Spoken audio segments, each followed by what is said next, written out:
Rock stars, Eric Andres, your guitar sage here today to show you how to sharpen your bending by bending through the major scale. Okay, so this is a technique that I've developed for my students, for my one-on-one students, that really gets their intonation down, where they really can hear things and they're really bending to the appropriate note. So, bending a string is when we, bend the note across the frets to change the pitch. Well, a lot of folks, especially in the beginning, they're just bending wildly. So they're playing blues and they're like, usually not over bending, usually coming short. That sort of thing, okay? Not so much the overbending like that I did previously, because usually your hands are a little bit weaker, right? So we've got to use, if we're bending with our pinky or our third finger, it's helpful to let the other fingers come along for the ride to help out. So if I'm bending with the pinky, I'm not just going to be like this. I can't even get there, Can't like that, but I would use my third finger here, and maybe even my second finger, and go. A lot more stability. Same thing with a third finger. If I'm bending up the third finger here, I'm not going to just go,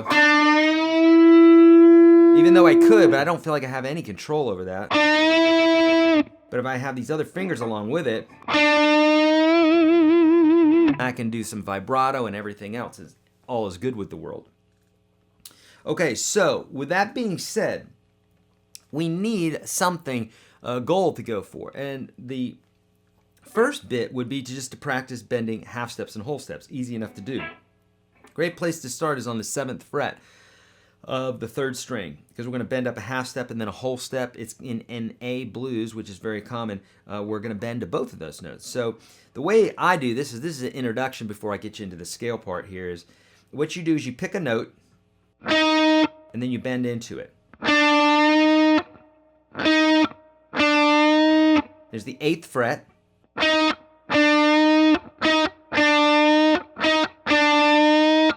Go into it slowly until you can hear it, and then go faster later.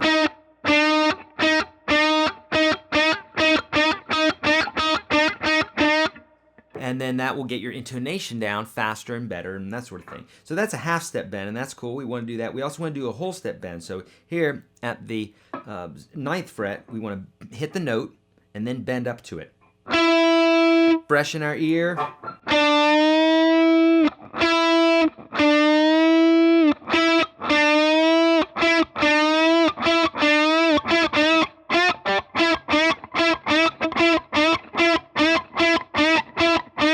So you practice it slow, and as it starts feeling more comfortable, then you can start practicing faster. So then when you're doing licks,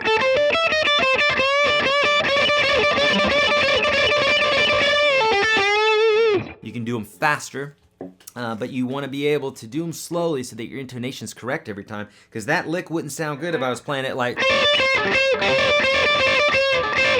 It's a little bit weak as opposed to... Okay, so make sure that you can do that. Then we want to practice something like the major scale, or something that helps us go back and forth between half steps and whole steps. It's a great practice for your ear, great practice for your bending, just to get more in tune with your instrument. So in this case here, I'm going to be playing C major, but it doesn't matter what scale you use. It doesn't matter at all. The major scale is constructed whole step, half step, whole, half. You should know that by heart. Every musician from the beginning of time should know that by heart. If you don't, you need to, and it's part of my free course. The link is below, YourGuitarSage.com/30. You gotta know the major scale. If you don't know the major scale, you are selling yourself short. You gotta know it, because everything is built upon it. So get the free course, YourGuitarSage.com/30. That link for that's below. It's literally free. Top 30 lessons out of thousands of lessons that I've taught, just for you. It's on fretting and strumming and picking and some music theory, how to buy guitars, just the whole 9 yards. You gotta watch this. I've had tens of thousands of people in this program changing their lives. All right, so do it. So you got to know the major scale. So I'm assuming that you don't right now. I'm just going to say it. So it's whole, half, whole, half. So we play a note. This is a C. And we're going to say whole. A whole or a half is 1 fret. The distance between one fret and the other. A whole step is 2 frets. So here we are at C. So we're going to go up a whole step. Up a whole step. Half. Whole. Whole. Whole. Half. So, sounds right, doesn't it? It's because it is. That's the C major scale. So now what I want to do is, instead of playing it like that, I want to bend through it. So I'm going to play the note, and I'm going to bend up to it, and then grab the next note, bend up to the next note, that sort of thing. So like this.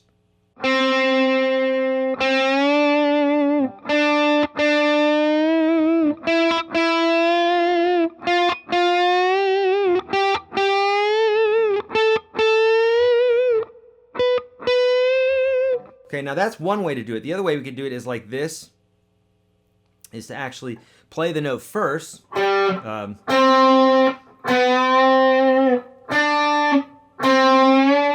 So basically I'm starting on the 1. I'm going to play the 1. I'd have to go backwards to the 7, which is only a half step behind it. That's fine.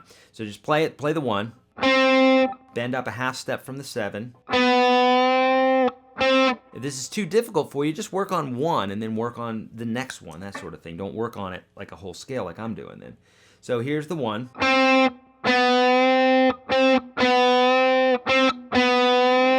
Get good at that, and then go to 2.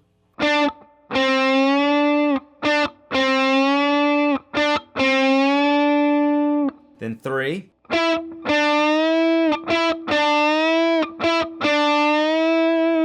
4.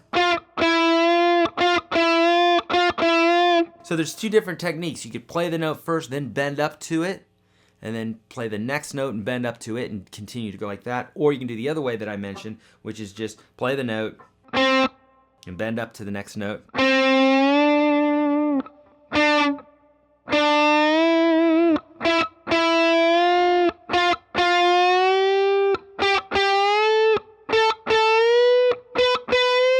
Or you could go.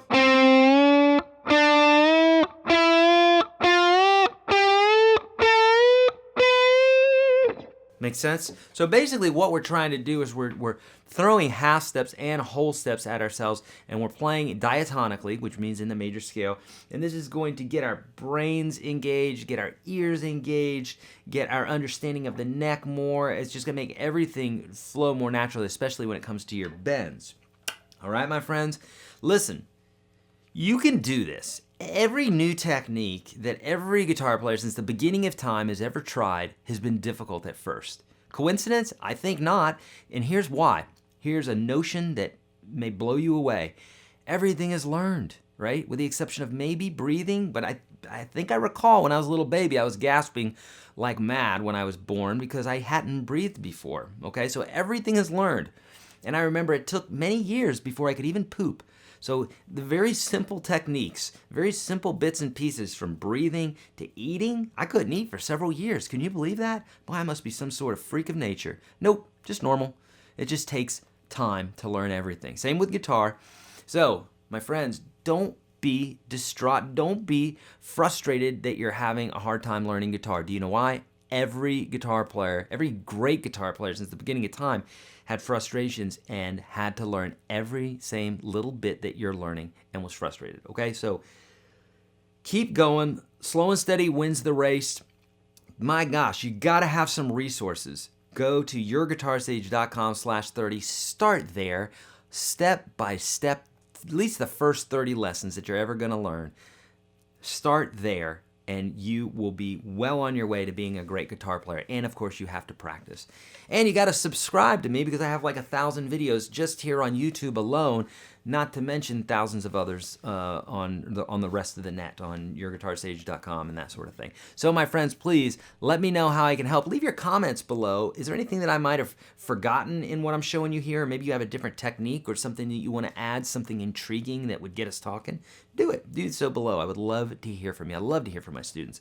I'm also on Facebook and Twitter and Snapchat and all those places, and I visit those comments very often. So please let me know how I can help. I would love to help you in your guitar journey. As always, my friends, be kind to all beings. Don't trust the man. Practice your guitar. I'll see you in the next video.